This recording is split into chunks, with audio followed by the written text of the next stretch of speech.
2021 में जब अमेरिकी सेना अफगानिस्तान से सब कुछ छोड़ छाड़ कर गई थी, उस वक्त पाकिस्तान के प्रधानमंत्री थे इमरान खान।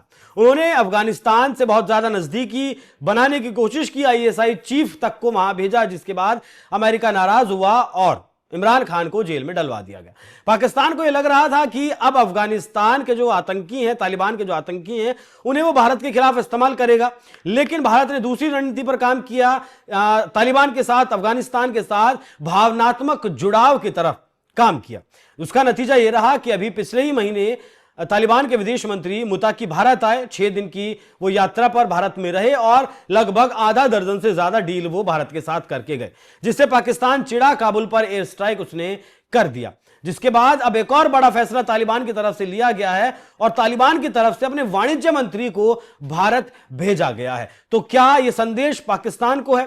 देखिए, रिश्ते तो अफगानिस्तान भारत के साथ सुधार ही रहा है, भावनात्मक तौर पर भी, व्यापारिक तौर पर भी। लेकिन ऐसे वक्त में जब सीज फायर के लिए तुर्की में बातचीत चल रही थी पाकिस्तान और अफगानिस्तान, तालिबान की, जो मतलब सफल नहीं हो सकी, ऐसे में एक बार फिर से तालिबान की तरफ से अपने मंत्री को भारत भेजने का आखिर संदेश क्या है? नमस्कार, मैं हूं आपके साथ अभिषेक पुंडीर और मेरे साथ इस विषय को विस्तार देने के लिए हैं वरिष्ठ सहयोगी अमीन अहमद। सर, बहुत स्वागत है आपका। Thank you.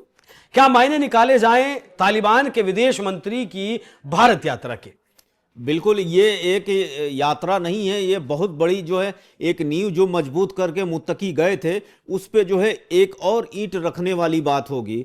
क्योंकि इससे एक बात तो आप समझ ही सकते हैं कि मुत्तकी जब 6 दिन की यात्रा पे आए थे पिछले महीने, उसका क्या जो है असर हुआ है पाकिस्तान पे, ये चीज़ें समझी जा सकती है कि जो है किस तरह के माहौल है और कैसे डूरंड लाइन पे जो है हमले पे हमले हो रहे हैं और विस्फोट हो रहे हैं। तो इससे ये लग रहा है कि पाकिस्तान को ये लग रहा है कि जो है अगर अफगानिस्तान हमारी हाथ से निकल गया तो फिर क्या होगा। लेकिन ये एक तरह से आप इस रिलेशन को जो है एक दूसरे नज़रिए से देखिए कि भारत के पास वो क्षमता है कि वो अफगानिस्तान में वो इंफ्रास्ट्रक्चर को मजबूत और सही दिशा में ले जाके पटरी पे ला सकता है। जो देश खुद ही भिखमंगा हो और खुद ही नंगा हो, जिसको अपने देश के लोगों की रोटी के लिए जो है सऊदी अरब, कतर, अमेरिका, IMF जाना पड़ता है, उस देश की क्या हालत होगी जो वो दूसरे को दे सकता है? सिंपल सी बात है कि हमें आपसे फायदा नहीं होगा तो हम किसी और दरवाजे पे देखेंगे। और इसी बात की जलन में इस बात को वहां के थिंकर जानते हैं। इसी को लेके आप जानिए कि जब करजई की सरकार थी या पूर्व में जितने राष्ट्रपति रहे हैं, उन सबसे आप वहां की संसद को देख लिए, प्रधानमंत्री गए हुए थे, संसद का जब उद्घाटन हुआ तो वहां पे जो है जो सड़क निर्माण या स्वास्थ्य से संबंधित या और जो भी इंफ्रास्ट्रक्चर में जो सड़क बनाना, ये सारी चीजों में भारत का भारी निवेश है वहां पे तालिबान के साथ। तालिबान इस बात को समझ रहा है कि भारत ही जो है एक अच्छा हमारा दोस्त है, जो सही तरीके से हमारा जो है विकास में जो है वो भागीदार बन सकता है। जबकि पाकिस्तान की इकोनॉमिक हालत इतनी खराब है कि वो रसातल में जा रहा है। वो क्या सड़क निर्माण करेगा, घरों का निर्माण होगा या जो भी टेक्निकल चीजें हैं, टैक्स वसूल में कैसे उसको और अच्छा किया जाए, तमाम चीजें कंप्यूटर के क्षेत्र में है, वो हर एक स्वास्थ्य के क्षेत्र में है। तो वो हर जगहों पे जो है भारत ही एक अच्छा उसको लग रहा है और वो सबूत है कि वो चाह रहा है। जबकि पाकिस्तान इस जलन में है कि तालिबान क्यों भारत से मदद ले, ये एक मूर्खता वाली बात है और उसी का नतीजा है। अब तो ये कहा जा रहा है कि जैसे जो वाणिज्य मंत्री आए हैं और यहाँ पे कल ही उनका विदेश के एक IFS अधिकारी ने उनका जो है एयरपोर्ट पे स्वागत किया। उसके बाद से जो है कल से लेके आज तक जो है वाणिज्य से संबंधित कई बड़े अधिकारी और सचिवों से उनकी मुलाकात हो चुकी है और कुछ पॉजिटिव जो है चीजें निकली है। अब इसका नतीजा क्या होता है? बस पहली आमिर खान मुत्तकी आए थे तो जो बड़े समझौते हुए, उसमें एक समझौता जिसको लेके वो आमिर खान मुत्तकी काफी गदगद थे, उसको भारत ने दे दिया। जब प्रेस कॉन्फ्रेंस हुई तो उसमें ये कहा कि काबुल में भारत अपना दूतावास खोलेगा और उनकी ये मांग थी। फिर उन्होंने ये कहा कि वो दिल्ली में अपना दूतावास खोलेंगे, ये कम्युनिकेशन डेवलप होगा, उसके बाद से विकास की रफ्तार बढ़ेगी।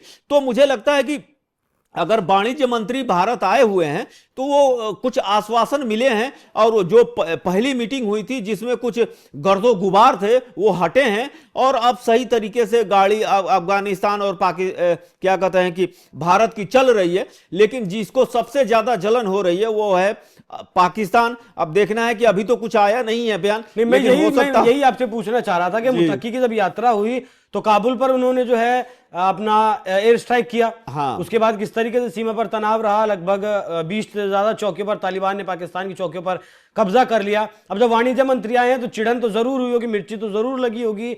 अब क्या फिर से दोबारा तालिबान को छेड़ने की हिमाकत पाकिस्तान करेगा? मुझे तो नहीं लगता कि उनकी हिमाकत इतनी बढ़ जाएगी कि वो करेंगे। अभी तक आप देखिए कि पिछले एक हफ्ते में इस्लामाबाद में हमला हुआ, जो है क्या कहते हैं वजीरिस्तान में पुलिस चौकी को उड़ा है, तो वो उनकी हालत काफ़ी ख़राब है। एक और भी चीज़ आप इस दौरे से पहले देखिए कि जो है दोहा में 2 दौर की वार्ता हुई, फिर जो है क्या कहते हैं कि तुर्की की एक शहर इस्तांबुल में बातचीत हुई, बेनतीजा रही। उसके बाद से तालिबान के 3 बड़े जो है टॉप लीडर्स का बयान है, जिसके बाद से इस बयान के बाद से जो है पाकिस्तान का कोई भी मंत्री और संतरी बोलने की हिमाकत नहीं किया।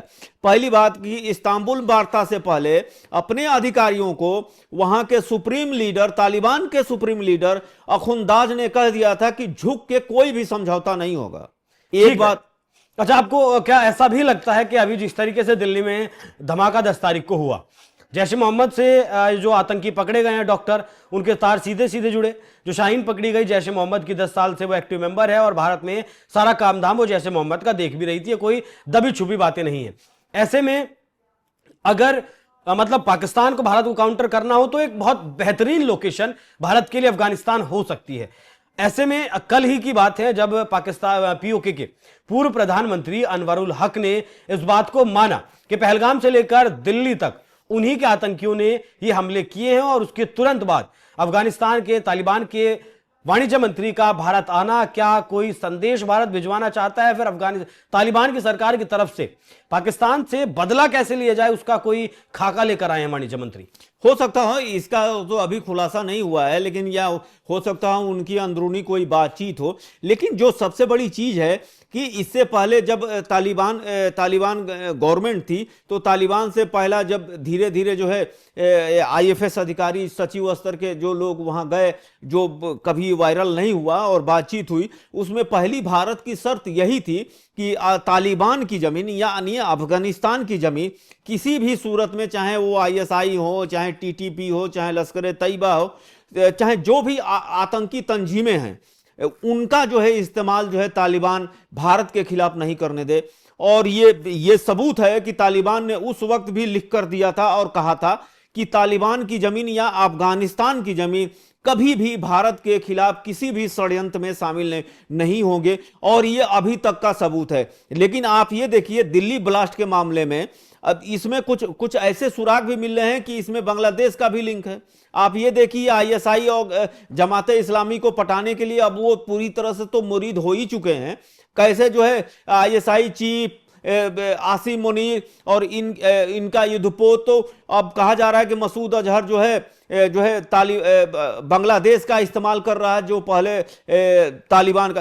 तो मुझे लगता है नो डाउट इन आतंकी संगठनों को कमांड करने या कोई नई सूचना जो है जो एक पूर्व आपका दोस्त ही दे सकता है, और तालिबान इसमें भारत के साथ एक खुफिया एजेंसियों या भारत सरकार के आदान प्रदान करने में अहम भूमिका निभा सकता, और इनकी कमर तोड़ने में अगर वो सूचना दे तो भारत कमर तोड़ने में आसानी होगी। बिल्कुल। और इस वक्त पाकिस्तान के जो जितने भी आतंकी संगठन है उन्होंने अपने लॉन्च पैड्स बांग्लादेश में बनाने शुरू कर दिए हैं। विस्फोटक जो 2900 किलोग्राम फरीदाबाद से पकड़ा गया दिल्ली में, जो भी जिस विस्फोटक में धमाका हुआ वो बांग्लादेश के रास्ते बंगाल और बंगाल से फिर दिल्ली आया, ऐसी खुफिया रिपोर्ट्स जानकारी दे रही है। ऐसे में तालिबान के वाणिज्य मंत्री का भारत आना क्या इस दिशा की तरफ काम कर रहा है कि बड़ी ही चालाकी से, या फिर कहें कि बहुत ही सफाई से भारत अब इसका बदला पाकिस्तान से लेगा? बाकी देखना दिलचस्प रहेगा कि क्या कुछ खबरें निकल कर इस यात्रा जो तालिबान के वाणिज्य मंत्री की है, क्या कुछ निकल कर आते हैं। अमीन सर, बहुत धन्यवाद आपका। बाकी दर्शकों, आप इस विषय पर क्या सोचते हैं, कमेंट बॉक्स में अपनी राय जरूर दीजिएगा। नमस्कार।